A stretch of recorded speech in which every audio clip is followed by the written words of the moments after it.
Morning.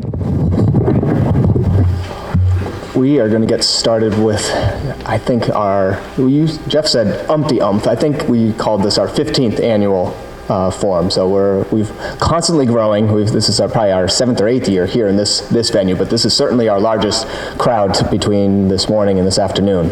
What we're going to do to start off today, we should also call this, while it's the Homeowner Forum, it's also the Lodging Tax Forum. As many of you have suggested, that's the number one topic that you want to talk about. So lodging tax is top of mind, and it's going to be Joan will talk about majority of your questions there, but you'll see as I get through a year in review, the lodging tax was a major player in how things shaped up for the year.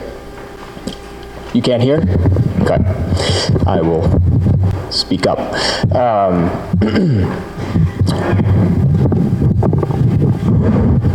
So what we had for this year, and as many know, we had been fighting the lodging tax for 15 years or so.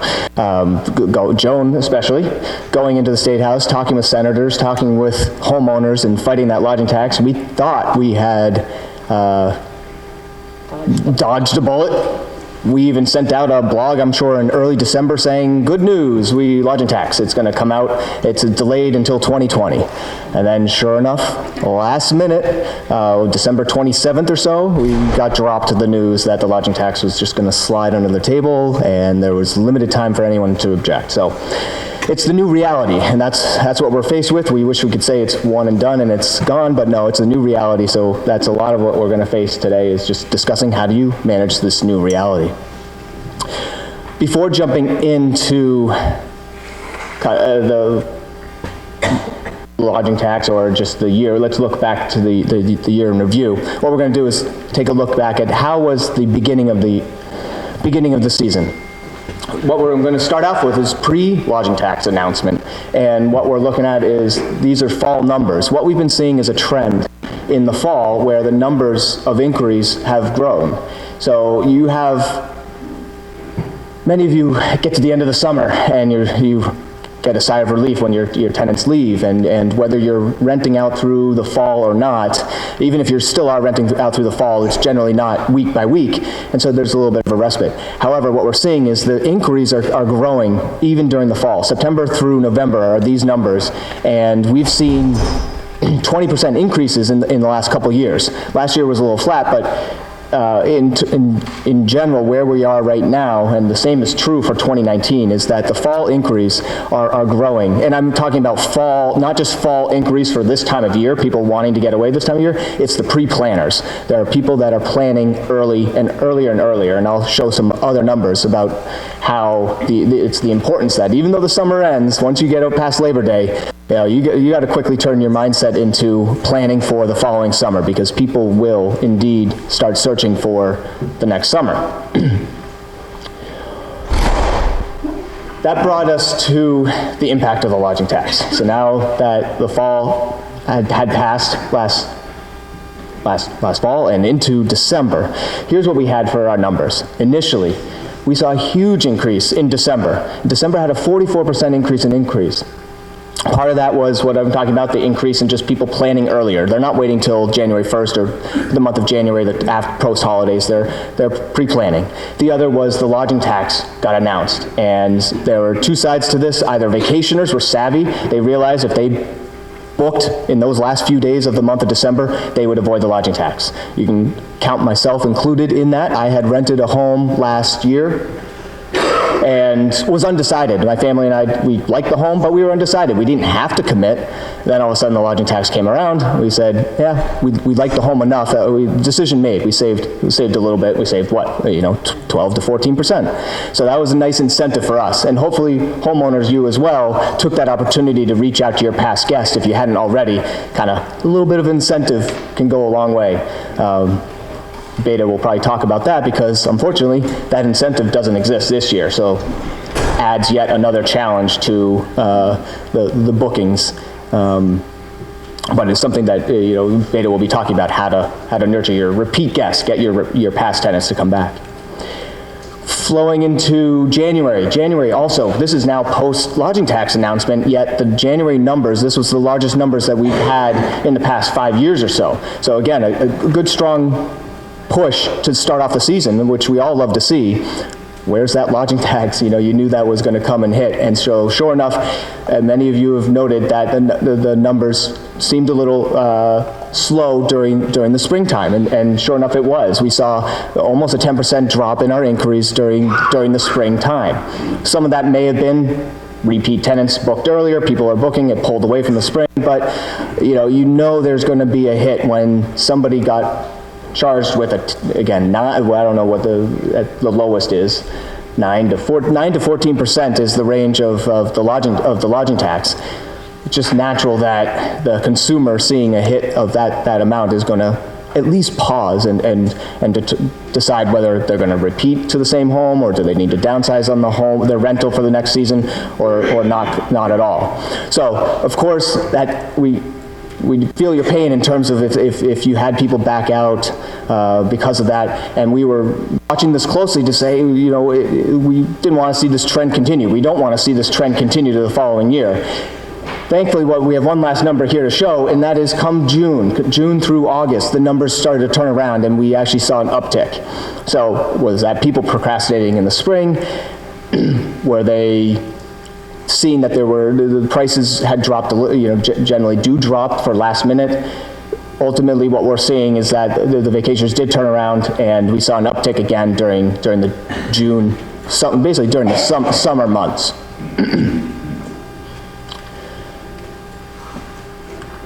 So we saw a little bit up and down, up in the fall, December, January, down during the spring, up again during the summer. What everyone is most interested in is, okay, what is the forecast for 2020? Where do we go? Why? And what we're here to say is we do believe that the Cape and Islands rental market is strong, continues to be strong. Lodging tax or not, there are many, many reasons to have a positive outlook on what the rental market looks like. It starts with the fact that people come here all the time. They built their traditions, their family vacations, and it's not a place where your vacationers are going to all of a sudden say, the lodging tax is going to keep them away. There's lodging tax in all the New England states. Even the popularity of the vacation rental market in itself. There are many, many travelers who still stay, they've never stayed in a vacation rental before. And so there's still an increasing market of travelers that we're reaching out to, that you're reaching out to and attracting. And so I think there's still a positive outlook in that the growing interest in staying in a short-term rental market. The last piece is to take a step back from kind of the statistics, and that's the last point, it's what we've built our brand on, our mantra, and that is what it means to take a vacation on Cape Cod or Martha's Vineyard in Nantucket. And many, many vacationers, we have Jenny, social media maven over here, ran a contest this summer to get feedback from folks. We generally hear this feedback every year, but specifically asking people, why do you get back? Why do you get back to the Cape? And one of our favorite ones is to just say, Cape Cod is my happy place. There are just many, many statements that just say, people love it here for various reasons. It may be, I've been coming here since I was a child. They grew up coming here, and now they want to bring their family here. Others have said it's a step back in time. They like to get away. I think there was one more about the light and the air. It's just different there. I feel different when I cross the bridge. I love the salt air. It's just relaxation. Those emotional connections that people have is you put a lodging tax aside. That's not going to keep people away. This is a reason why people come back year after year. And so yeah, if somebody truly did take a pause because they just didn't want to pay that additional tax, there's a strong enough emotional connection here for whatever reason that is going to draw people and keep people coming back. I think the last one that there are a number of quotes up here, but one of my favorite ones was somebody saying, we travel all over the world, but it's not a summer until we get to the Cape. And so that sentiment holds true. We've been hearing that for years and years. These are just a few quotes that we saw from the contest that that Jenny ran. And I think it's for that reason that, we feel strongly that the Cape and Islands rental market has continued to be strong. I think looking at that and jumping back to the numbers, when all was said and done, we were looking at, even though there was some ups and downs with the inquiries, we only saw a 1% drop in both our inquiry numbers and the number of vacationers that inquired on homes throughout the year. The booking numbers that we record as well saw a drop about 4% here on the Cape, 4% on Nantucket, and what do we have, 1% for the Vineyard. So again, there was that impact. It wasn't as great as, some may have been reporting. I think we heard, greater numbers in the news from a specific realtor. But all in all, that's the numbers that we saw from the last year. Looking ahead to 2020.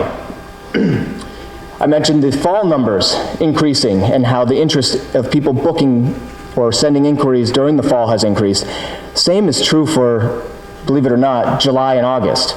You're here, you're busy with your current tenants, and I don't know how many people received inquiries for next summer 2020. It's not necessarily top of mind, but people, if your calendar's open, some of you will start receiving inquiries during those summer months. People are planning. They're down here, may not be be my first choice while I'm on vacation to plan next year's vacation, but people do that. They want to drive by the home. They want to, if they can get in the home, some people want to get in the home, but at least they would just want to drive by the home and check out where they might want to stay next year. Maybe they're dissatisfied with the home, or maybe they want a bigger home, whatever the reason may be. So we've seen that. We've seen the numbers increase every year, July and August, and if you don't open up your calendars, until the fall or December, here's a reason. No harm in opening it up. And again, Beta will talk about how to handle the ever important repeat tenants. What else is something to pay attention to is the competition. Competition is, we talked about last year, we talked about how there was a 10% increase in the number of vacation rentals that came to our site, and a 10% increase in the number of listings, and the competition is always growing. The industry itself is growing. So again, in the marketing and managing section that Beta will talk about is finding ways to separate yourself from the competition. This year, the lodging tax did have a hit on some of those numbers. We did see some people who decided not to renew, not to list their home, so we have not continued to see the uptick in listings on our site this year, but it doesn't mean that the competition still isn't strong and still isn't high. So it's something that you need to be aware of, and again, colleagues to my right will continue to talk about some of that. So you have competition, even though people sitting next to you are probably your competition as well. We have our competition. Oftentimes don't like to talk about them, but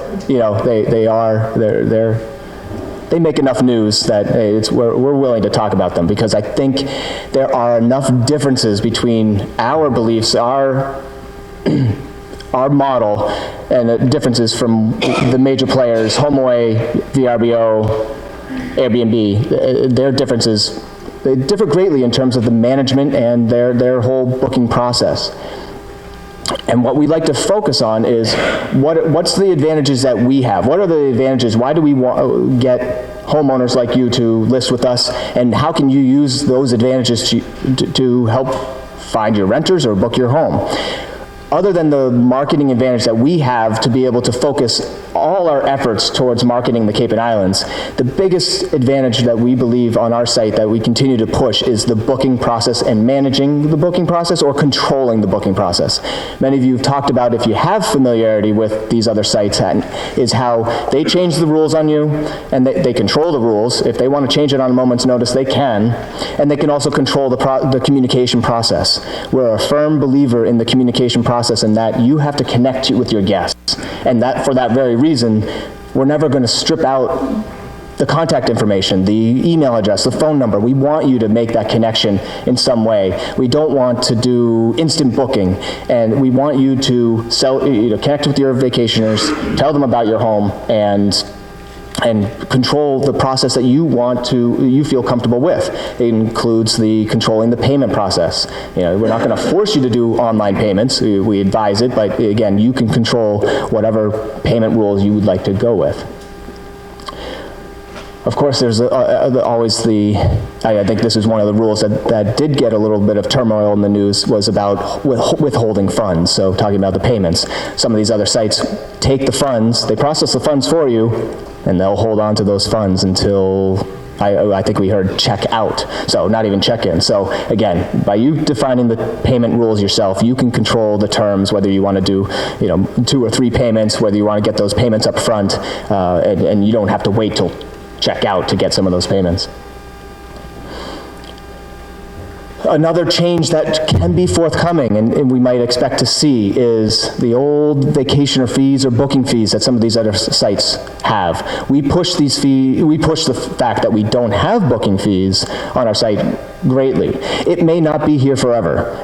This quote here from one of the editors at Skift is talking about how Airbnb is currently testing the removal of vacationer fees, but they're not going to just like remove them and just forego that revenue. Those vacationer fees on Airbnb are going to filter over to the homeowner. So if you're looking at, say, a 3% booking on those sites, you soon will see upwards of 14% per booking on those sites because of the vacationer fee moving over to the homeowner.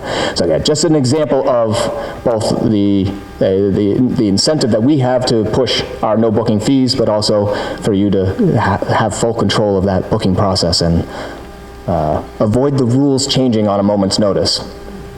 And I would say that some of those rules also favor more of the larger property managers or realtors than the individual homeowner.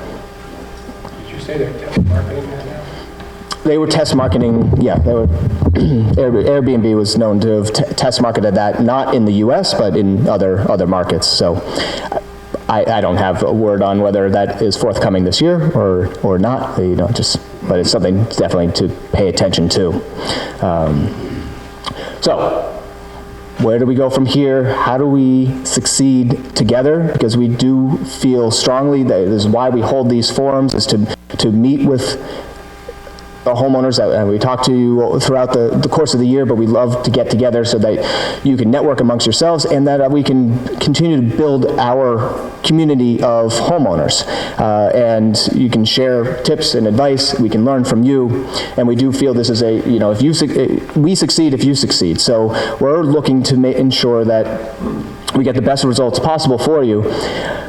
How do we do this together? I think what we are striving to do is ensure that there is consistency in our rentals, consistency in our vacation rental listings. So I think we talked about at the last forum, one thing we want to have and we want to be able to say is that we have the best rentals on the Cape, that the listings on our site are the best and they stand out. And it's hard to say, how do you judge and who has the best rentals? But I think that the best rentals, in my opinion, are those that when the owners care about their homes, care about their guests, and provide the best service. And you wouldn't be here if you weren't interested in improving either your home, your rental, your listing, any aspect of it. That's our primary goal. Get our listings to be consistent, and when a vacationer has that choice, because vacationers are savvy, they're going to shop around, we want them to always come back and realize it's not just about the booking fee. It's not just about saving a booking fee. It's about the fact that they can find the best rentals, that hopefully they say this is the best website to find them, but it's also we have the best experience in homes that you rent. The last piece is joining the conversation. So we send out a lot, both I don't know, Becky and Jenny will be talking about the social media side of things. We do a lot of work online, and many of you engage with us already, and what we're asking is to further that and to expand the engagement. We have 2 methods for this, both for homeowners and for more general vacationer or travel-related content. On the homeowner side of things, if many of you follow us on Facebook, or primarily, I'd say primarily Facebook, we often distribute our information, our blogs, our content out through those channels, but it's hard to be seen through Facebook these days. You have to basically pay to play. What we're looking to do is engage and create a community on Facebook as a Facebook group, as they're now called.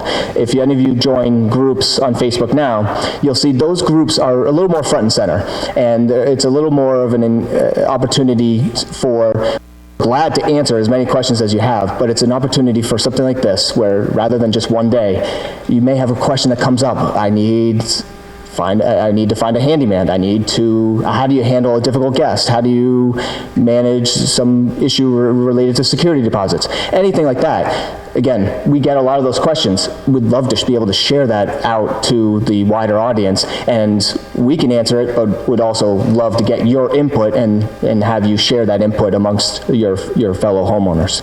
So you're going to look forward to more information from us about a new group that we're going to be setting up and allowing you to, again, to see some information year-round and share your own input on that.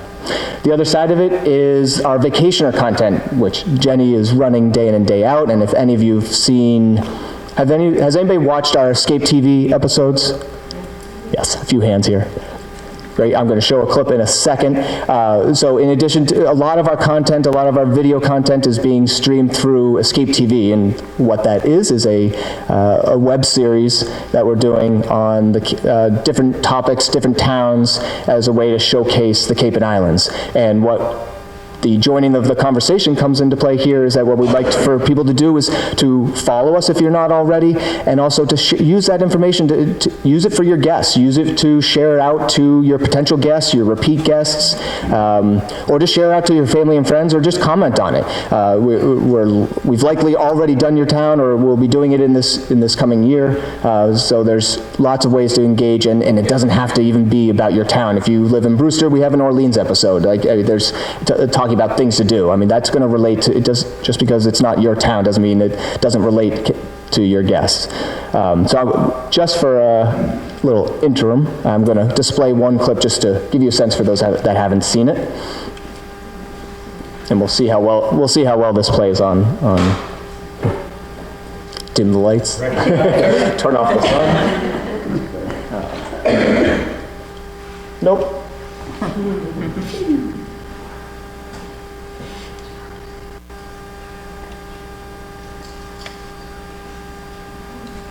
And these episodes are generally anywhere from 6 to 10, 11 minutes. I'm only going to show about the first minute or so.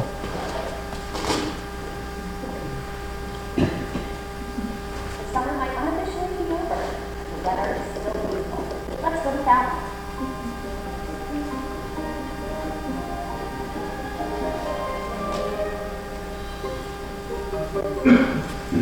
Hello everyone, it's Jenny from WeNeedaVacation.com. Welcome to Escape TV, where in this episode we get you back to Cape and Islands. With its quintessential downtown, beautiful beaches, and fun things to do, there's a little something for everyone in the town of Vineyard.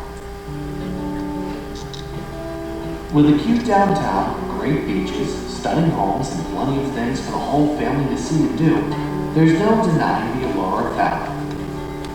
Falmouth boasts over 68 miles of shoreline, dotted with white sand beaches, and is made up of 8 quaint villages, each one with its own unique feel and vibe. At the heart of it all is downtown Falmouth. Take one walk down Main Street and you'll see why this is the quintessential Cape town. But be careful, the smell from the restaurants will definitely lure you in no matter what time of day it is. Downtown Falmouth is beautiful. Main Street is beautiful. Then we've got new restaurants like Josh and the Dancewell, which is absolutely delicious. And then we've got Water Street Kitchen on the water. And of course the boathouse. Everyone should go to the boathouse because it's not very well known. And it's got live music and it's got great food. It's just a really good local place to go. Of course, if you do stop for breakfast, lunch, or dinner, and you're looking for something to do after, you can always catch the Falmouth Commodores playing the Cape Cod Baseball. Or if you're looking for something a bit more active, take a ride on the Shining Sea bike path. We've actually had one person who has biked all over From the Sweden, world, yeah. who said that path is one of the most scenic places he's ever ridden his bike. And it's right on the corners. So it's a great location. Perhaps the most well-known village in Falmouth is a place where many scientists and marine biologists call home. You can catch the rest online or Facebook. I'll pause here and Jenny, freeze on your face. But we've done about, how many? 30? Yes. Over 30 episodes featuring this part, as you could, it was about the town of Falmouth, but we also featured those homeowners that were talking there. We also showcased their home. We showcased the beaches of Falmouth, so basically an overall sense and of what Falmouth is like. And this episode will now, well, it did appear on Facebook. These average about 16 to 20,000 viewers on Facebook. It allows us to, and I'm not going to get into a whole lot of detail now, but it allows us to really target our audiences. You know, while this may relate to any vacationer of Cape Cod, it certainly relates to any vacationer that's ever inquired on a Falmouth home before. So we know who's vacationing in Falmouth before. We can then focus on our marketing efforts to put that in front of them on Facebook. Yes? Just a quick question. Sure. If I have a smart TV, is there any way I could, put this on my smart TV? Is that possible? You can watch it on your smart TV?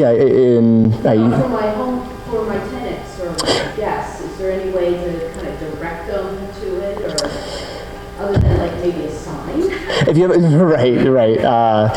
I mean, certainly in your rental, if you have a smart TV, then I'm not sure how to put say a bookmark of sorts. I mean, there's YouTube, and you can put it's probably not. I think there are ways to do it. It may not be the best way. I think we can find another way to direct them there. We'll think about that, but. But the key thing is to send your tenants a link, right? Yeah, I mean, there's many ways to do. I mean, it depends on if it's a prospective tenant. You could always send them the link, or a returning tenant. You know, if you're reconnecting with your past tenants, and if you have a Falmouth home, this would be an opportunity to send this to your past tenants. Are you interested in coming back? You know, check out here's a neat little clip about Falmouth that we saw the other day. You can find these episodes and send them out. The other is just simply engaging with this content online. We push this content out through our Facebook channels as they get created. And so if you're following us, you'll see this content pretty much on a weekly basis, new content that we're putting out, and so you can engage on that content. You don't necessarily need to spam your guests with something every week, but once in a while you can use that for your own purpose. How do you access this site? So there are two ways. One is through our website. There's a link from our homepage, and the other is through our YouTube channel. And if you're looking for a direct link, we can send you a direct link. I think after this forum is over, what we'll do is we generally do a wrap-up, and we'll send out the references that we've talked about today. So if you want to see this specific video, we'll include that link, and we'll also include a link, so you'll have that. So, all right, I think my time is done. I'm getting the evil eye over here.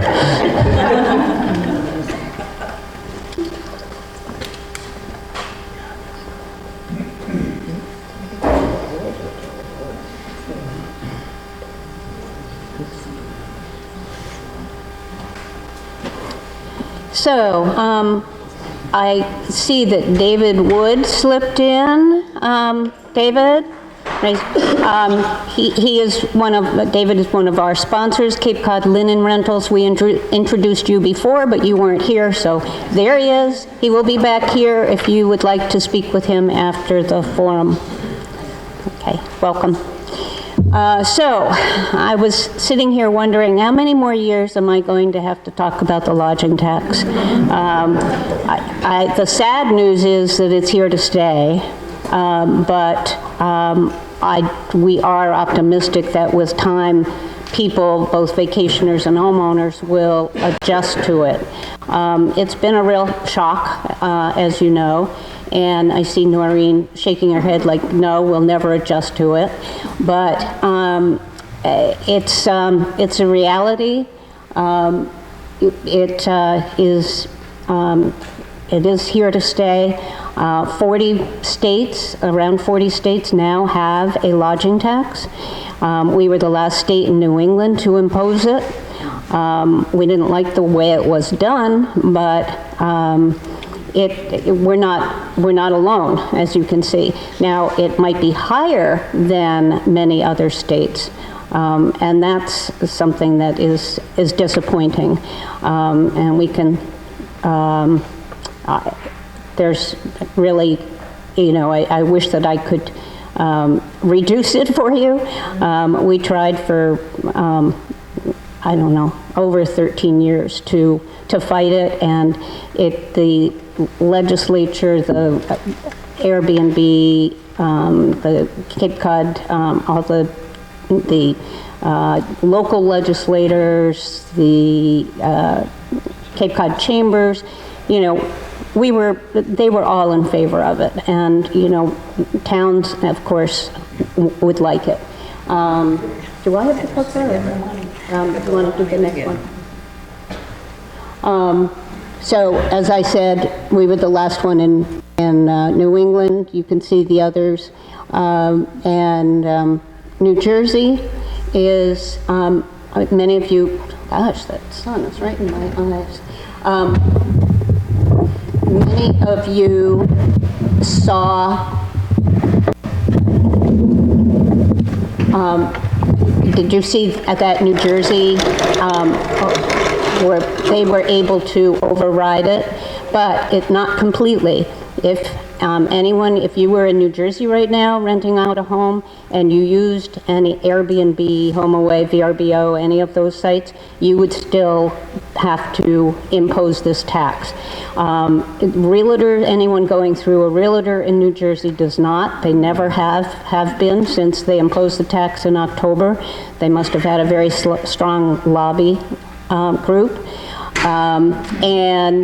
But what they did manage to override was the tax for people who did it on their own and who collect it. And we spoke to the president of the coalition in New Jersey that was responsible for doing this, and she told us how difficult the process was.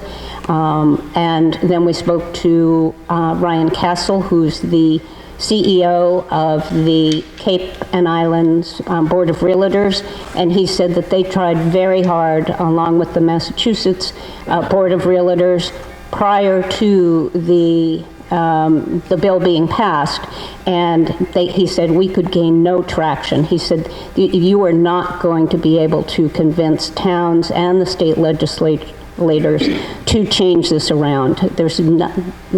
He just said it would be impossible at this point. And so that was discouraging because we had hope that we might be able to do the same thing.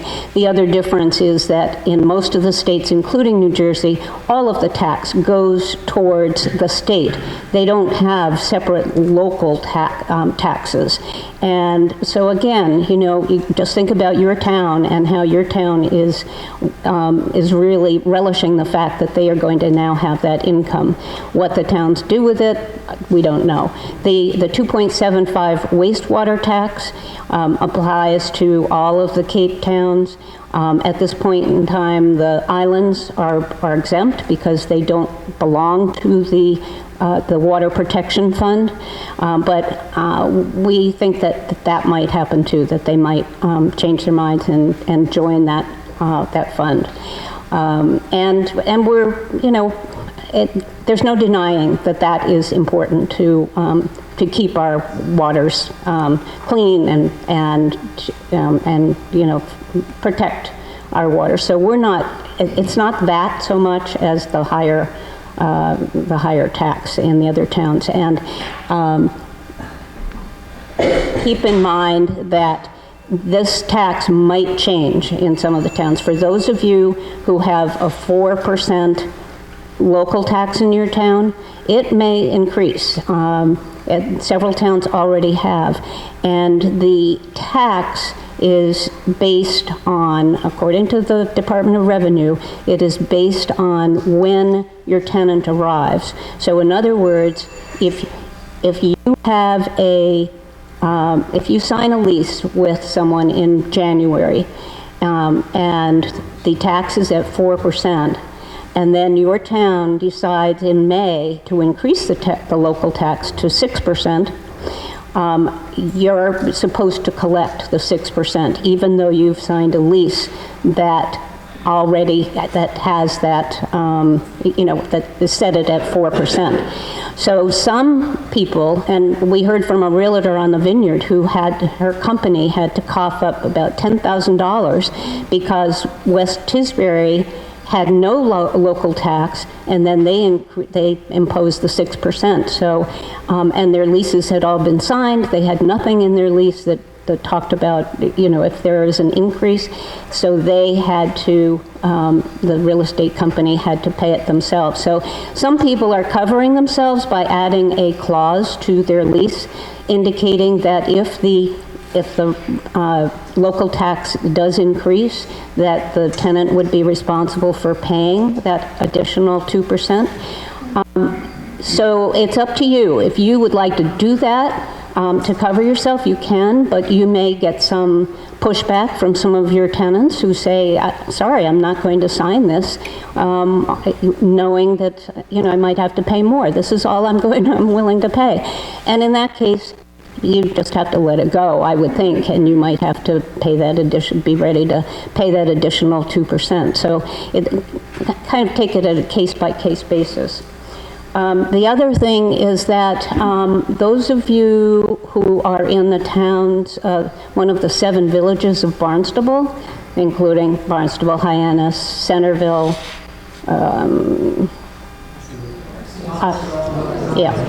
how many of you received our email indicating that the town of Barnstable is considering placing some kind of restrictions on short-term rentals?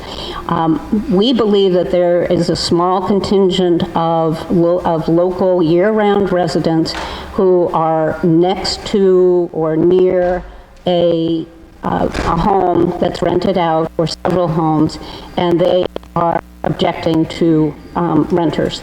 And they talk about parties and noise and people coming in and out, and they want to place some kind of a ban on it. You've probably heard, in the last 6-7 years, all over the world, actually, there are cities that are banning short-term rentals in Barcelona, and there are cities they fought it in Los Angeles and San Francisco and New York City, and so this is, I think, people see that, and it's become a little bit of there's a lot of friction about it. So there was a survey that Barnstable disseminated. I think that the people who are truly interested in seeing some kind of a ban are the ones who are going to complete the survey. So we sent it to anyone on our site who has a home in any of these villages, and we do encourage you to have your voice heard. And I'm sure many of you, all of you, you care about who's in your home, and so many people say, my families it's just like us. They're good people, they're quiet, they're just families enjoying a week's vacation, and no one wants a party house or, disruptive neighbors. So it's important to, I think that you'll see more and more of this in the paper because it's a sensationalized thing. So we want to make sure that people stand up and talk about your renters, and many of our homes are even empty much of the year. So we're not imposing an awful lot on the neighborhoods, but it's the small of people who create the problem. So do fill that out. There's also liability insurance. Some of you are with the Mass Fair Plan, and you realize that we're required to have $1 million liability insurance. We were in Falmouth last week at a forum, and one gentleman, homeowner, said, that he was interested in talking to people about forming some kind of a coalition where they might be able to get group liability insurance, get an underwriter. I don't pretend to know about all of that, but if you are interested in learning more about that, please let us know, and we can maybe put you in touch and see what can happen. It's the kind of thing that Jim was just talking about with Facebook, that kind of information can be shared. What else? Are there questions? Yes? My question is, because I got caught with people signing a contract and then having to raise the rate because the tax rate went up. And I just want to know, to me, a contract is a contract, and I did talk to a number of lawyers and people, and they were just sort of like, that's how it works. And I just, in principle, don't think that's right. Yeah. And I know we have to do that. So I'm going to put it in a law saying, Yep. sorry. Yep. Yeah, Yeah, thank you. What town is your home in? Orleans. Orleans, yes, okay. So is ours. The question was, he had to, the tax in Orleans changed. It increased from 4 to 6% back in April, I think. And he's objecting to the fact that, is it a bill? To the fact that he had to ask his tenants or pay it himself, and that it's unfair. When I was incredulous when I talked to the Department of Revenue about that, and we were in constant touch after January. She was so sick of hearing from me, but I said, how that seems illegal to have a contract signed and not and have to go back to your tenants who signed that lease. And she said, that's the law, that's the way it is. And what they're doing is they're comparing it to hotel motel tax. And when you stay in a hotel, you pay the tax as you leave. And you haven't signed a contract. So if the tax has increased, first of all, you probably wouldn't even know, and second of all, you didn't sign a lease, so you didn't have to. You're not doing anything, or the hotel isn't doing anything that they that they shouldn't. So I don't think the legislators who wrote the bill really considered that. And it doesn't seem right, but I don't have an answer. We talked to them about it, and the Department of Revenue is they're not the decision makers. They're the poor people who have to orchestrate this whole thing, and this hit them suddenly too in January. They were just all over the place and very confused, as were the towns, and towns didn't know what the tax was or anything. So it took a while. So it's Department of Revenue is really the conveyor of the message, and they're responsible for just disseminating the rules. But it's the legislators, and they've heard from us plenty, but it doesn't seem to have had any effect.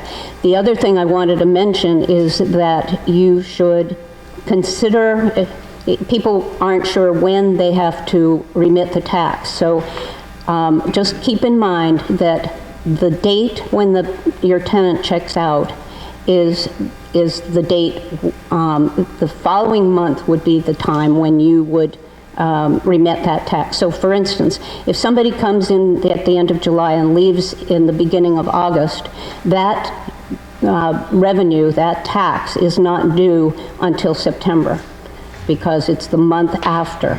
So, don't pay it before you have to. Thanks. Teresa. I just actually want to thank you because I've been following this issue for a lot of reasons and so much of Cecily else's, but I really appreciate the communication that you did because consistently your posts were more accurate and more understandable than a lot of the misinformation that was swirling around this whole process. So I really appreciate you. Thank you. Thank you. Well, I wish that it could be different. The outcome could have been different. Noreen? One thing that they're not going to change the tax rate.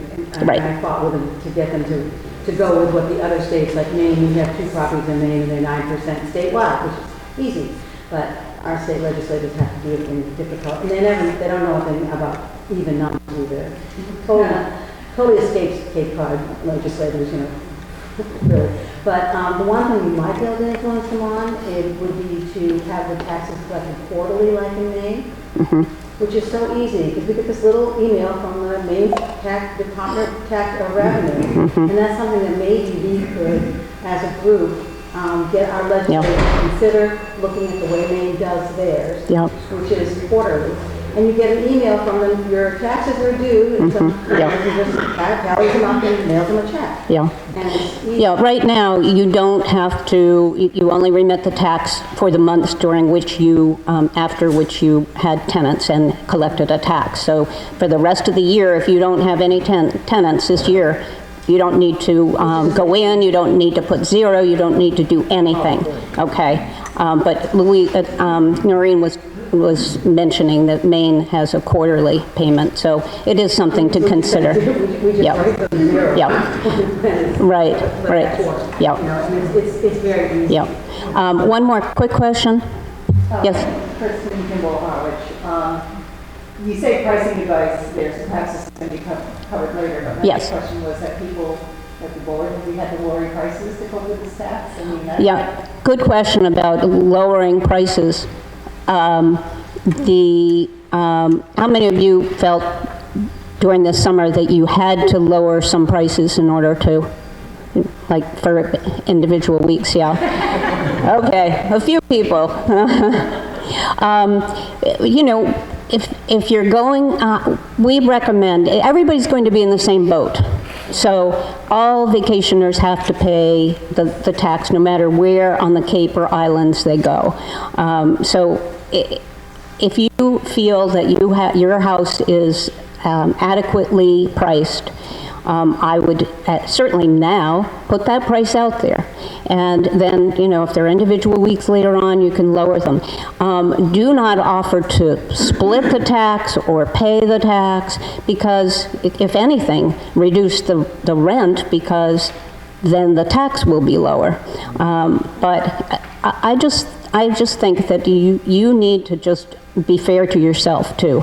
And if you lose some tenants because they don't want to pay the tax, they're just going to go down to a lower priced home, but then there are people above who will come to your home. So, it's a case-by-case thing.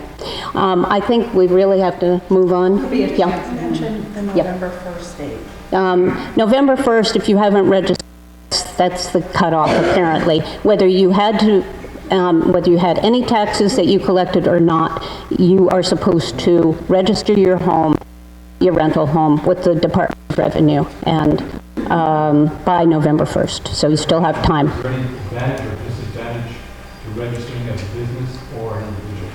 Well, I think we're all individuals. I don't know how you would register as a business, but whether it's an LLC or a trust or something, it's you register really as an individual, I believe. The tax is the same. It doesn't change the rate, if that's what you mean.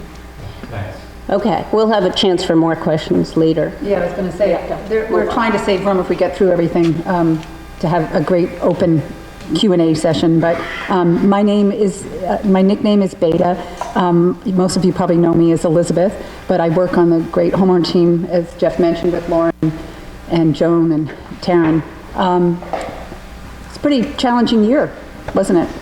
Whether you're talking about filling your home, renting it, getting the price that you wanted, or having to lower it. Wouldn't you say it was a bit of a rough year? And the sharks. Well, I was just going to say, and if it wasn't the lodging tax, it was the sharks. Although we really feel that the sharks got a lot of press time, and we really feel like it provided a very nice excuse for all of those proponents of the lodging tax that, oh, people weren't coming because of those sharks. Well, the sharks have been, we won't get into that, but we are very skeptical that the sharks moved the needle at all. But as Jim mentioned too, there is a lot of competition. A lot of us rent out our homes, whether on our site, everywhere. There are just, all of us have a lot of competition. So we need to do what we can to stand out. So what I'm going to try to talk to you guys about is first from a management standpoint, little things that we can do to just improve our management style. I think all of us know that our goal in renting, first of all, to make money, but we want to, we all love those repeat tenants, and we love those guest reviews, those wonderful positive guest reviews, which bring more business to us. So they're just a few management things. Maybe many of you are already doing them, but if you're not, just some things I want to mention to you that you can kind of tweak the way you manage your rental business that might help. And also from a marketing standpoint, Jim mentioned that we're trying to have a site that has nothing but great homes, and I would say they're not super fancy homes necessarily. They can be a very rustic, small home. But between the marketing, having all your pictures be great, you can have great pictures of a very modest home. Not everybody's looking for that Taj Mahal, right?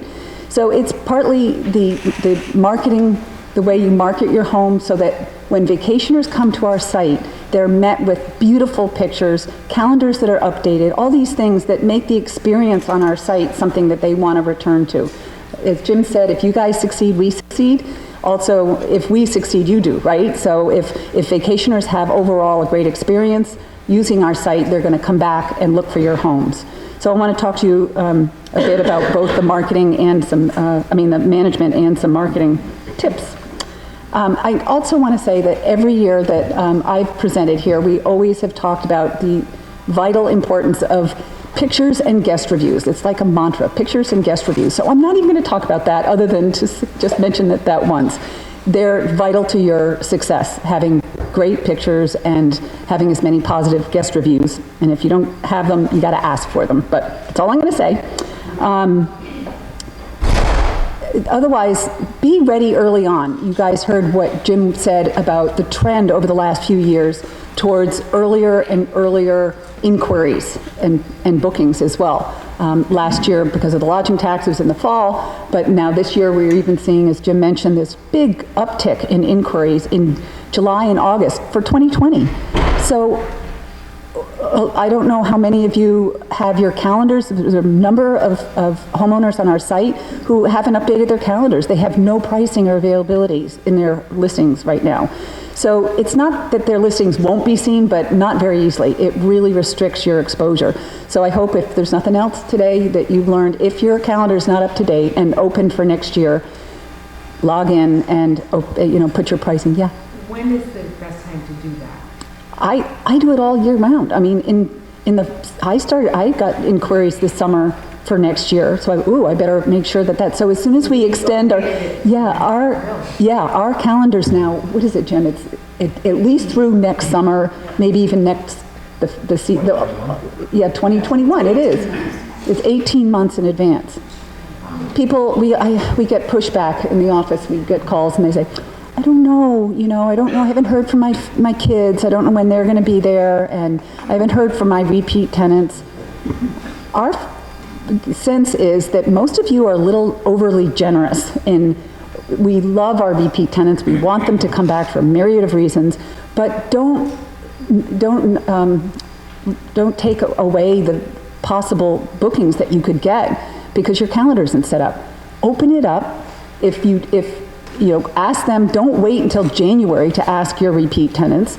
Somebody in the Vineyard Forum, it was actually a realtor, said she gives them till Labor Day, Monday, Labor Day. I thought, well, that's, pretty aggressive in a way. But then I thought, no, given these inquiry numbers that we're getting, these early ones, it's really important that, open it up, enter your pricing. If you get an inquiry and it's for a week that your repeat tenant said, indicated they may want to come back, then contact them and say, hey, you know, I know you mentioned that you want to come back next year. I'm actually getting inquiries now. And ask them just to put a deposit in it. They don't have to pay half, but just something so that you can go ahead then and mark off that week in your calendar without keeping the rest of your calendar closed. How is that helping you? How is that helping vacationers? I mean, just if you don't have your pricing availability, get it in there. Tied to that is just the advantages of listing year-round. We do, unlike our big box competition, we do offer 3-month and 6-month listings, but the trend has been, thankfully, many more of our homeowners are listing year-round now. Obviously, you save a few dollars by listing for only 3 or 6 months, but you may be missing out on those early bookings that we're talking about, those early inquiries. So, as many do until January, and then everybody does, you know, every year they just set up their 6-month listing. So I don't know, maybe many of you are already, yes? If you think of a way of contacting repeat renters, is it Good best question. to do it text, email, or handwritten note? Good question. Did you all hear? Yeah. The question was, do we have a way to help you contact your past guests? We do. In your Homeowner Center, there's a link called Email Inquiry History, and when you go there, if you have any questions, let us know, but there's a link where we have a template set up where it looks great as all the things, I think, on our site, the features. It has the first picture of your listing. It has a calendar. You can include your calendar so they can see what weeks are open and what the rates are.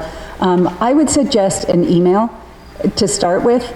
I think of texting as sort of more of an urgent thing or something. I find it a little bit more intrusive. I find an email with all the information that email conveys is probably, when you're initially reaching out to them, the best. Each of you may have your own relationship with different repeat guests. Some people have come back for 10 years or something, so you may have your own way of communicating with them. But generally speaking, I would say yes, by email, and if you like, take a look at that email feature that we offer, because it's just really easy for you, and it's very professional looking. I'll talk about that too in a second.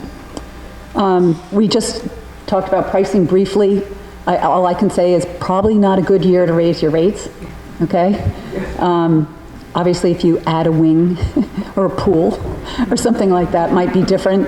But as Jim said, people love the Cape. They want to come back every year. If they don't pay the tax in your house, they're going to pay it in somebody else's. But having said that, you just, you know, really don't want to, you kind of want to just get through this rough period of this year and next year, obviously, because next year there are no exemptions, right? This year we had all those exemptions. So the other thing I wanted to talk about was the sweet spot of the summer, I call it. I think for many years now, or a few years anyway, it's been pretty evident to you, hasn't it, that the first couple of weeks in August are the most popular weeks. Have you guys found that? I feel like I can rent my house 3 times over those couple of weeks. But what we found is, I don't know if you guys can even see that much, but the first couple of weeks in August are the most popular, followed by, you know, flanked on either side. If you can just sort of picture a bell curve like that. All of us know that the last week in August is the most difficult to rent, has been for many years because the schools all return open so quickly now. Somebody in the Falmouth session asked, what is that orange one, the second one? Well, that would be the last week in June that you all probably remember this year was exempt as long as they arrived by the 29th or 30th of June. So there was a big jump that was very much more popular this year. I will tell you that's an anomaly, okay? Normally, people are always amazed. The last week I told you of August is a tough one. The second most difficult week to rent is actually the 4th of July week. It's the beginning of July, and sometimes we see people have raised their rates. Oh, it's the 4th of July. There are a whole lot of theories as to why, but we have the statistics over 22 years or something of how that week is a very difficult week to rent. So what I'm getting at is we're talking about pricing, not raising your pricing. What we really advocate is that you tier your pricing, we call it. If those 2 weeks, if you're getting all your inquiries for those couple of weeks in August, raise the rate for that week, or lower it depending on how just have your pricing reflect, it's supply and demand, right? So if the demand is, it's not supply and demand, but if the demand is higher, you don't have to have a flat rate is what I'm saying for the whole summer, okay? So you, even to start out with, maybe just think about $100 or something off that last week in August and lower in the beginning, okay? Next year, unfortunately, 4th of July is on a Saturday again. Do you guys remember the last time it was? It was very difficult. So many of us had to put up specials and last minute alerts and so forth to rent that week. Who wants to be, going back and having the turnover day on the holiday, right in the middle of the long weekend? What we suggest is, again, in this tiering your pricing, sort of try to think outside the box a little bit, right? So if you might offer a special for stay for, just change your minimum stay requirement, for example, so that you just allow somebody to come for that long weekend. But then try to fill in the times around it with a shorter stay or something. That's actually, I'm going to get into that. It's a good segue to my next topic, which is about this phenomenon of vacationers actually looking to stay in our homes for shorter stays. We have been advocating that you relax your minimum stay in the off-season for a number of years. For those weekend getaways, the girls' trips or whatever it is, people are not as apt to book a home for a full week. We all know that in the off-season. Unfortunately, there is a growing demand. There's been a growing trend towards people just wanting shorter stays altogether. Both in the home work, time is so valuable. I think we homeowners are trying so hard to hold on to that weekly rental, aren't we? Like, I can't, my home's on the Vineyard, I can't very easily get over there for the turnover. If you can't do it, fine. And maybe you're booking your home fine the way it is. Larger homes are much more difficult to turn over after 2 or 3 days. If you can do it, if you guys are local and near your home and are able, or you have a good dependable service, do just consider relaxing your minimum stay. You can do it, for example, at the last minute if you've had a weekly minimum stay for the summer, but then you found things were getting tough. You had some stubborn weeks that weren't rented. Try relaxing your minimum stay then. But also, you can relax your minimum stay for, say you have a week-long minimum stay in the summer, but just for that 4th of July, you might want to lower it just for that exception. It doesn't mean that come early August that you also have, you're bound to allow as short as a 3-day stay. I don't know, maybe this is kind of confusing, but just consider relaxing your minimum stay if you possibly can. Unfortunately, as this industry is evolving, that's one of the ways that it is. The next thing I want to talk about is, I love this expression, providing a frictionless experience for your guests. So I love that word. Basically, as Joan says, we all just, I always said, I'm just a housewife renting out my home. I'm not really a business. Well, I am a business. If I'm taking money for something and giving a product in return, it is basically a business. You want to, this is where I was talking about earlier in just managing your home as professionally as you can. It's all nowadays about that vacationer experience. It's not just throwing somebody a key and saying, have a great week, I mean, with the competition, I'm sure all of you have noticed, have you, how the bar just seems to keep getting raised every year of what vacationers are expecting? Have you guys noticed that? It's, they're just becoming more and more fastidious. And so we all need to follow that, or we are not going to get those positive guest reviews. We're not going to get those repeat tenants that we talked about. How can you do that? Let me give you some examples. Jim mentioned briefly online payments.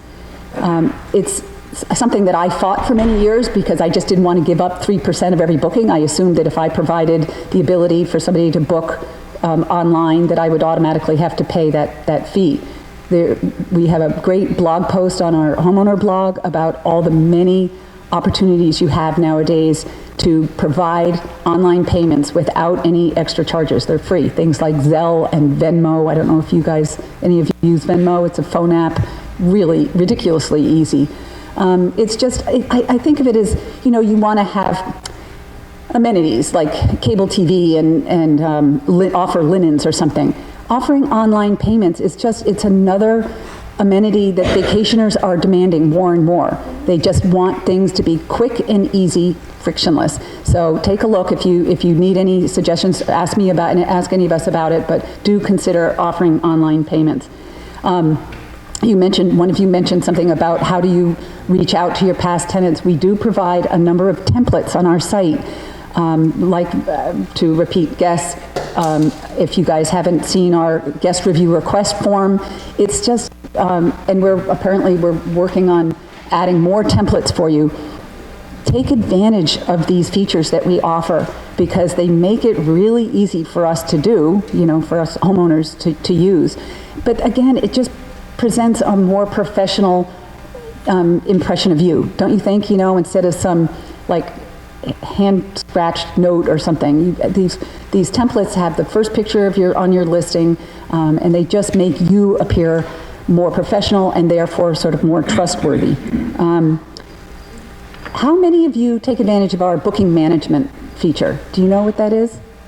Quite a few. What do you guys think? I think most of the time, I think so many of you don't even know that it exists. And those of us who use it, I don't know how I survived before I used it. It's right in your listing. There's a booking management link under vacationer tracking right in your homeowner center.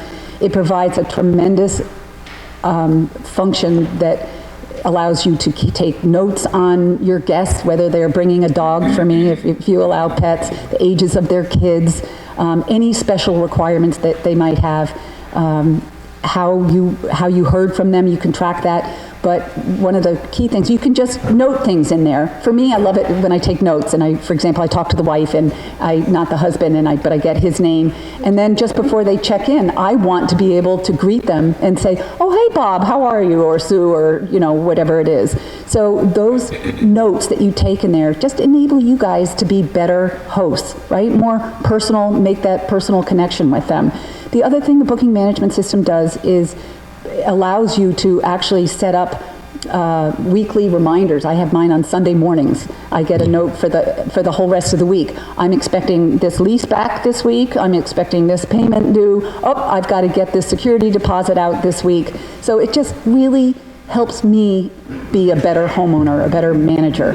It also actually every year, unfortunately, we get those double bookings. It's like our worst, all of us as homeowners, right? Our worst nightmare, besides a bad tenant maybe. This will prevent you because you can't submit the booking and booking management if there's one already booked there, so it really helps with that. The other thing I want to mention, people I think are often worried, do we share that information? We don't at all. This is simply for your records. There's no reason to access it. We don't have any reporting duties to the state or towns or anything else, so it's just, take a look at it. It really is great. The other thing is just to respond to inquiries immediately, quickly.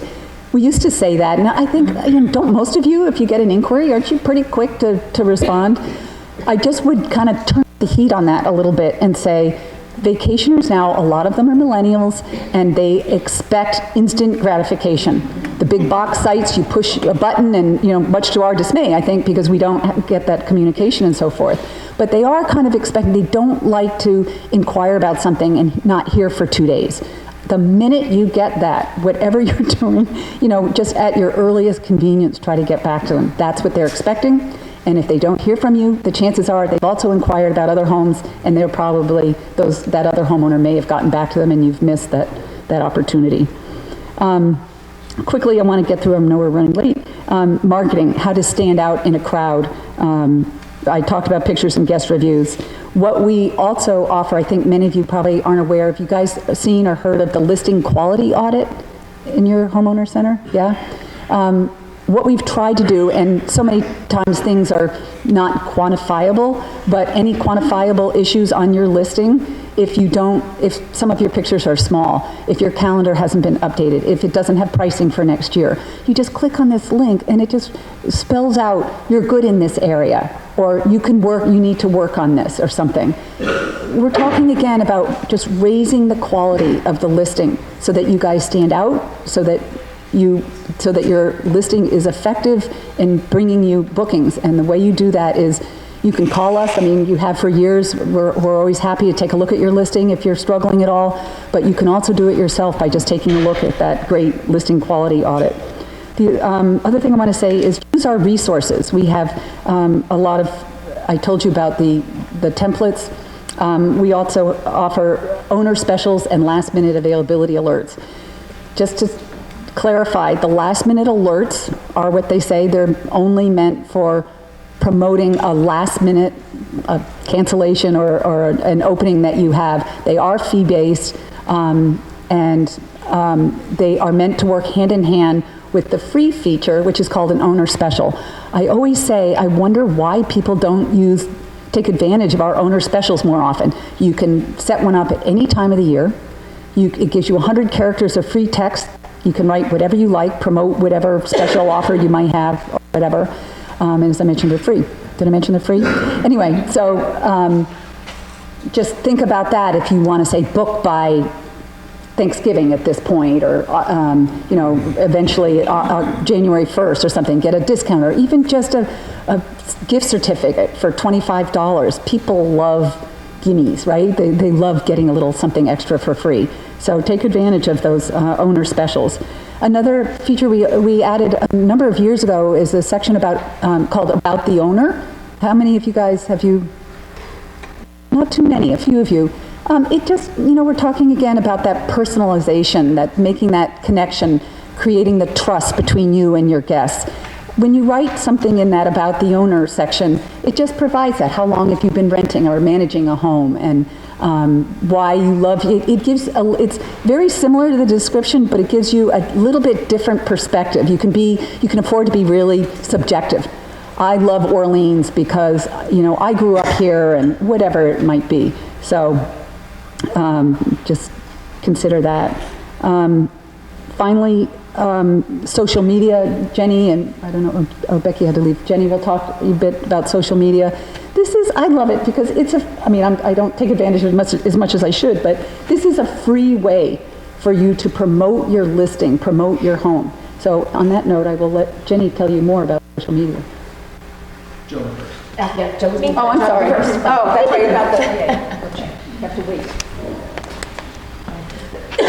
This year we had a new project, home makeover, and we found an owner in Harwich who she happens to be right here, Anne Marie Julie, who has a lovely home in Harwich, small, and she volunteered her home for our makeover, and we just want to show you a little clip about that. You honking at me?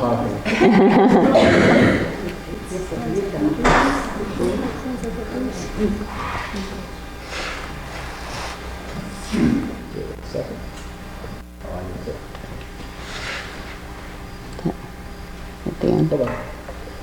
Hopefully it's not too loud. Turn up the volume. Cover your ears.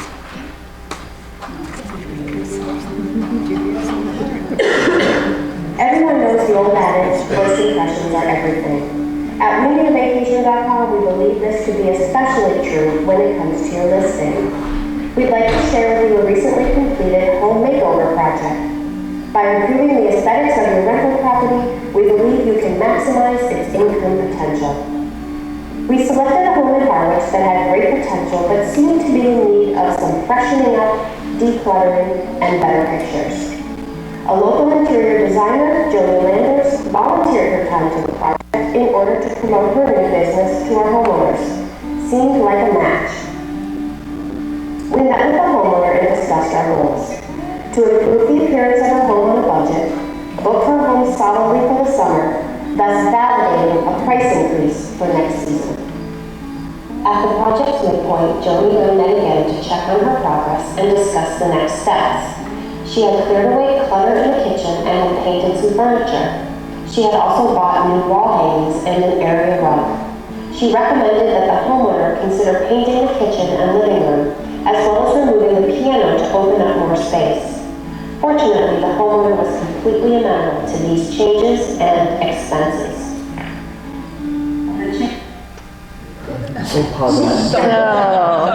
So Anne Marie, what did you feel about the results of this? Oh, well, the whole process was great. Joni Landers, she was wonderful to work with, and it didn't cost a lot of money. I mean, I had the kitchen and living room and porch painted, but it was things like getting rid of that piano that opened up a space, getting rid of a set of shelves that weren't really needed, and again, opened up the living room. And like she said, less is more, just decluttering, which didn't cost anything. And she even came over with boxes and started decluttering for me. She was very motivating, and it was something that I had wanted to do, and she just got me started. And the result was great. Good. Is there a slide? I think that, sometimes we're so close to our home that we don't see what others might see, and we might not see what our tenants see. And so having another pair of eyes or two can often bring out some suggestions as to, how you can rearrange furniture, how you can brighten a room, what you can add, and it doesn't have to be expensive. When this project was finished, in 2018, the same period of time, at the end of May 2018 and the beginning of July, Anne Marie received 2 inquiries and 6 bookings. And then in 2019, after, the end of May, when the new pictures were up there, she receives 11 inquiries and booked 9 weeks, including a couple off-season. Is that right? Yep. And she's going to increase her rate for next season because of the results of this. And, we're not recommending that you all go out and hire an interior designer. But what we are saying is that you can improve your home in certain ways. We can help in certain capacity. We have a menu of items. You don't have to do it all. You can hire us to come in and do a consultation, walk around your home with you, and just discuss ways that you might be able to arrange things, the bed setup or the bedroom setup, and just furniture rearranging, and simple decorating ideas. Then you can implement it if you want, or we can arrange to do it for you.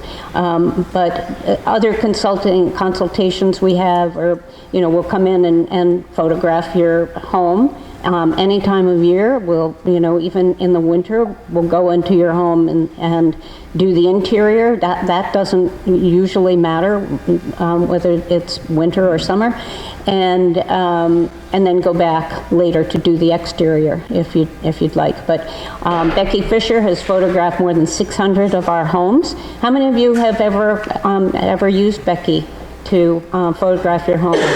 No. Quite a few, and she does a great job. She just sets the scene, sets tables, brings flowers, special lighting, and there's a glow about the pictures that she takes. We also have video. We can offer that, and we have consultations. We can just help you manage your listing, or I do the pricing analysis. So you could hire me to just find competition and give you advice. I don't even have to come to your home. I can just look at your listing and I do a thorough analysis and present to you my findings. You know, there's a whole range of possibilities. Anything else that I didn't add? Jenny. Okay, Jenny. Hi everybody, I'm Jenny Sparrow, and I do a lot of the social media, actually most of the social media for everybody. And something that we're reintroducing that we're very excited about is the video services. In this day and age of social media, video is kind of king, and giving everyone an experience and connecting with your audience is very important, and that's why we are offering this service and using a lot of video in social media. If you hire us to do your video, we come in and we'll pan certain strong areas of your house. We like to interview. I know a lot of people get a little nervous on camera. I get nervous on camera. I get nervous standing up here. But it really does add to the whole experience. Like millennials, like we mentioned earlier, not only do they want to wait, but they want to know exactly what they're going to get. They want to feel it and know it. And sometimes even just hearing a homeowner voice talk about their home, talk about the area, is really a great marketing piece. So something else that you get when we come and shoot, by the way, this could be bundled with Becky's service of photography if you're looking to upgrade your photos as well as add a video to your listing. We will also during the day include you and your home on our social media channels. If you're familiar with Instagram, we're at WeNeedaVacation. Please follow us if you don't already. We just reached over 10,000 followers actually, which is pretty big. It means that we have more marketing options, which we'll be utilizing in the next year. But I will be sharing your home there. And we get several hundred, like I would say 500 plus a day looking at these. And it's pretty successful because sometimes I get direct messages from people asking more information about the home that I featured that day. And I'll share your property ID number and hopefully things escalate from there. What we wind up doing after we shoot everything and interview, I put together about a 60-second video. I've done one, I recognize one person in the audience that we've done it for, and what you can try and shoot if you want, you know, anybody can grab their camera, shoot their pictures and whatnot, but what we like to think that we bring to it is creating that experience. When we shot Richard, who's here today in Orleans, not only did we take nice pans of his house, but he actually set up like he was setting up to entertain guests. So with the sun coming in and with our voiceovers, with his voiceovers and interview, it really kind of gave an example of what it was like to stay in his house. And let's see. And another bonus to signing up for our video services is the possibility of appearing in a future Escape TV episode, which we saw earlier. Like I said, we've done over 30 of them, and we've included many homeowners. And I guess we want to show an example of a listing that we've done. Is that, yeah.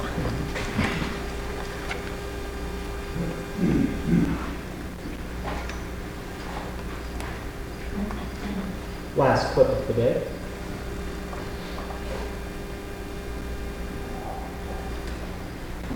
In East Orleans, property 25214 is definitely one that will stop you in your tracks. Its exterior is cute as can be, but step inside and you'll see that it's filled with charm unlike any other. Also known as the Onion Barn, it was renovated back in 2003 to maintain its original New England appeal while allowing for all new amenities. With 4 bedrooms and 3 bathrooms, it can easily sleep 10. While the house is stunning, the best part might just be where it's located. The Onion Barn is located in an area called Pochit. Pochit is in Orleans, and it's a very special part of Cape Cod because it's on an inlet. So you've got the bay on one side, you have the ocean on the other. We have a private deeded right to a slice of Nauset Beach. So when you go down, it's never crowded. You hit the beach, walk down a dirt road, over a bridge, onto the beach, and you come back midday, walk back down. It's just a lovely little slice of Americana.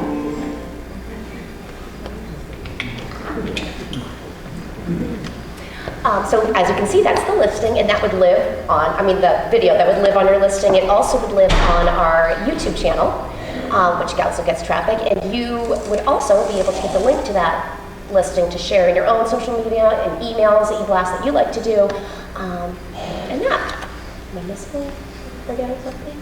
No, I think just to reiterate, I think we said this stat before, for the importance of video in today's world. You probably see video left and right anytime you go onto Facebook, Instagram, anytime you turn on the news, what's the most newsworthy thing? It's something that has a video associated with it. People may ask, well, how does that, you put that video up on your listing, is that going to really boost my listing? People don't come to your listing because it has a video. What they do, though, is they may look at your listing, and that video like you saw there, is something that may seal the deal. That may give, as Jenny was saying, the experience. What's it like? What can the video do that the listing can't? I can get a sense of the home via the pictures and the description, the reviews. That might just solidify it. So the video really can provide another way to enhance your listing, and then also another way to send out information about your home. You don't just always have to share your listing, say on Facebook. You can take something like that, a video, and post that. Awesome. And then one more thing I wanted to add on to what Beta was saying earlier too. From my own experience with people actually contacting me, people are looking to book for next year. I had someone direct message me on Instagram and ask me, when do the calendars open for next summer? I'm looking to book. And I said, well, summer should be already. So just so you know, I do hear that. I get that a lot. And I just want to reiterate also how important it is to not only keep the calendar up to date, but to keep your photos as big and beautiful as possible, because something else I do is on Facebook, which we have over 13,000 followers. I post every day something interesting for people. I'm always trying to share your homes as much as I can, and something that restricts me is when a photo is too small. I act like a vacationer, and I'll key things in and say I'm choosing something that's great for families, and I set the bedrooms and I set my price, and sometimes I come across a house I want to feature and I can't because the photo's too bad or the calendar hasn't been updated in 2 months. So it's a bummer for me, and it's a bummer for you because it's a missed out opportunity that I want everybody to have a chance to do. So, yay. Thank you. Thank you. Our left. Yes. Can I just ask a question about dogs? About dogs? Dogs, right. Do you guys have a sense of how many of your homeowners allow dogs? What that whole situation is? I'm getting more and more inquiries. They want to bring a dog, and you always said no pets. I don't know the exact percentage, but it's a low. The question is just how many people today have dogs or allowed dogs on their site, and you're mentioning that you're getting a lot of requests for them. You don't currently allow for pets? Correct. No, I think it's an advantage it's an advantage to you if you allow pets, because you'll be in the minority of the homes. I want to say it's roughly 20% of the homes allow pets, or say pets considered. So if you allow pets, you're gonna be in the minority and probably get an advantage. Of course, there's just everything that comes with allowing pets is just the wear and tear, and you have to be able to accept that. I mean, they're a minority for a reason. About 20%. We also have several blog posts about pets, considering pets. Can I bring Fido kind of thing. And if you read those, you'll get a lot of pointers. You will definitely want to add something to your lease about pets, and many people collect an additional fee. And people who have a pet and really want to bring him or her are more than willing to pay an extra fee because they would have to pay for a kennel anyway. So there are some points to consider, and if you can't find them, I can send you those links. About how much per day would that be? I don't think it would be per day necessarily, but some people might charge $50, $100. Some charge an extra fee and then say it's refundable if there's no damage. I'm not sure I recommend that. I think you either charge a pet fee or you don't. Teresa? This might be helpful. I'm a dog person. I live in my house, and I move out in the summer because I can afford to live in the Cape. So dogs are obviously welcome because I'm a dog person. And I use a $50 a week fee. And the reason I do is that the people who push back on that fee are not the people who are going to have their dogs as part of the family and take care of them. Mm-hmm. It isn't so much to collect extra money for cleaning. Yeah. It's a way of winnowing out, are you going to be taking care of your dog while you're there, or are you just looking to avoid a kennel fee? Mm-hmm. And it's been a terrific winnowing. It's a lot cheaper than a kennel fee. But the people who don't want to do that don't even want to pay anything. And for me, it becomes a talking point in our back and forth email. This is why I charge the fee, and this is why. I welcome canine guests, and I call them guests, and I ask them about the dog's name, and you can tell pretty quickly if this is someone who's going to have a dog howling and tearing. Yeah, Teresa is recommending that you do charge a fee. It's just an incentive for them, and it gives you the peace of mind that they're going to, take care of your home. Some people say that they'd rather have pets than children in their home. So,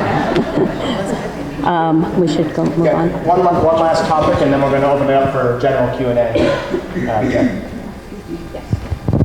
Somebody popped the slide. Ooh, honey. All right.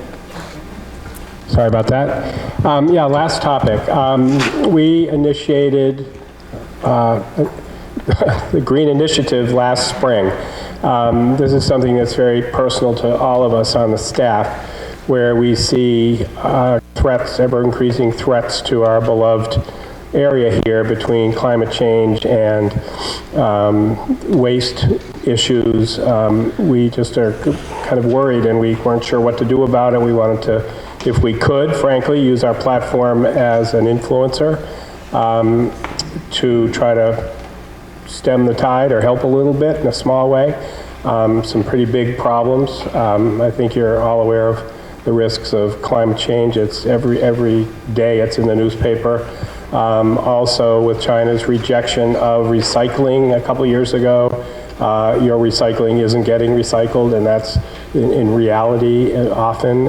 So that's become a real problem. So we just felt both of these were threats to the long-term health of the Cape.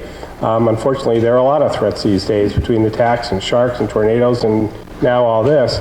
It's tough, and we don't mean to be downers on it. We just want to be able to do as much as we can to try to help the situation. So what is the Green Initiative? The Green Initiative is a set of amenities on your listing. I hope you can see them up front, but they're on the screen. There are 4 that have to do with kind of the waste management recycling area, of filtered water, recycling, eco-friendly cleaning products, and nitrogen runoff issues, and then 4 that have to do with climate change, that are getting power from renewables, LED lighting, Energy Star appliances, and even electric vehicle chargers, because they're becoming more and more popular. So these are amenities that that over 600 of you have already taken advantage of and added to your listing, but I bet a lot of the people in this room have those already, are very committed to this, but just maybe missed the memo on this and ought to go to your listing tonight and update it appropriately. There's also an area for comments, to say whatever you want to say about things we didn't include here. This isn't meant to be all-inclusive. It's a starter, or your commitment to this cause, or nothing. Whatever you want to do, you can personalize it. I recommend personalizing if it means something to you. It'll connect you with potential guests who feel similarly. So this is something that we're very proud of, and we hope frankly, ups the conversation a bit. Obviously, the amenities show up on your listing. We've just started adding a little green leaf on your listing. You may have I don't know if anybody has noticed that. It's just been in the last couple of weeks, where there'll be a number between 1 and 8, reflecting how many of those amenities you do have. I think shortly we'll also add that same numbered leaf, if you will, to the search results, so it'll be a little bit more visible to guests, potential guests, to some of whom are very concerned about these issues, as are you, hopefully. So that may give you a marketing advantage that would just be one more feather in your cap. So we just wanted you to know about it. We're, again, very proud of this, and hope you all join in. Any questions on that? Noreen? The recycling, I know there was a problem with China was taking a lot of our recycling. We've been recycling, we were the first probably motel on the Lower Cape that had recycling comprehensive plans, but I know that China's not taking it. Does that extend to all 3, like cans, bottles, and plastic, or is it just plastic, or? So they haven't. Noreen is asking what China rejected. 2 years ago, China came out and said that they had been taking our recycling. We just sent boatload of stuff. I mean, imagine how much. It was just boatload after boatload over there. And they basically said, your recycling is too dirty. You're just throwing anything in the damn recycling thing, and we can't monetize it. It's too expensive to clean up your dirty recycling, so we reject it. I mean, they were making money off of it by separating the plastic and the cans and the paper and this and that, and obviously having an aftermarket where they turned it around and sold it back to the world. They weren't doing it out of the goodness of their heart, God knows. And the problem was that, you were putting cardboard in there with pizza boxes with grease and crap all over it, and so how do they got to throw that out. So they had to sort through all this stuff. Noreen's question was, it plastic or metal or what? Plastics has always been the big bad guy here. I honestly don't know the answer to your question, whether my understanding is they rejected everything. There's no recycling here in the U.S.? Some of the recycling companies, Nauset Disposal, who's a wonderful sponsor and has been one leader in this area, they lose money on recycling. They didn't used to, but now they have to pay to get rid of it. So if they're doing it, whatever they're doing with it is they're sending it to CMAS, last I understood, and they don't even know what happens to it, to be honest. I think the world is waiting for a good answer to this, and a lot of entrepreneurs and technologies are trying to find a better answer to try to reuse this stuff. But if there's any admonition I guess I would give you on that whole front is use less stuff. Use less plastic. Don't buy water bottles. Use filtered water, just in your daily lives and certainly as a rental. Offer filtered water. It costs $20 to get a Brita. No excuses. Have something like that and tell your tenants you have it, so don't walk in with a case of Poland Springs bottles that are going to end up in some landfill someplace. I just think we have to step up, all of us, to do this. So excuse the proselytizing, but we feel strongly and think we need to all work together. Okay? Also, we have, as a cornerstone of this, we bought 15,000 of these babies from China, I might add. Hopefully this is made out of recycled something or other. But these, I think you all know, were in the chambers, all the chambers all across the Cape and Islands for your use, to put in your homes, to offer to your guests, so they don't come home with plastic bags and all that. I mean, I think we know the whole point of these things, right? I mean, use ours, use somebody else's. Again, this is a way of reducing stuff.